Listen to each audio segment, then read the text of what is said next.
station ban jàppoo di liggéey nga def ci lu rëy yokk événement bi ba mu kawee kon dama lay féliciter di féliciter Père Bégaye nee ko bëgg naa ni Sénégal kontaane noonu la ñëpp kontaane mais lépp moom la looy wax sénégalais yi kontaan si ñoom lool rawatina waa diaspora bi Modou maa ngi sant sama yaay bu baax sant sama njaboot ñëpp dañu ñaan réew mi nag yàlla def ci jàmm lii mooy sport Modou lamb da nga koy jox akam lamb da nga ciy sonn te mbër yi nag xamante nañ xam nañ mbër bu ne lu mane waaw maa la wax loolu.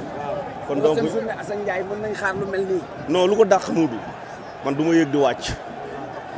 waaw du ma yëg di wàcc lu ko dàq ngay gis ci kàttanu yàlla. ni nga ndengeñee Iba Mar Diop noonu nga bëgg a ndengeñee arène nationale. incha allahu rabbi ci kàttanu yàlla mais nag maa ngi jox ñëpp rendez-vous le 4 mars Fatick.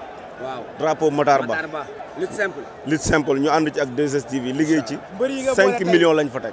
mbër yi nga boole tey ndax mën nañoo séentuwaat yeneen combat si ñoom. non nee naa la lu ko dàq. maanaam ñi bëre tey. dinañ ci jëlaat dinañ ci jël. booleeg ñeneen indi fii. incha allah yaa indi retour Bébé Diène day ñëwaat. si kàttanu yàlla dina ñëwaat même Gàkku 2 day ñëwaat. Gàkku 2 daa war a ñëwaat. day ñëwaat ay mbër yu baax lañ ay mbër yu amul benn problème. xale bu yaru la xale yu baax jaajëf.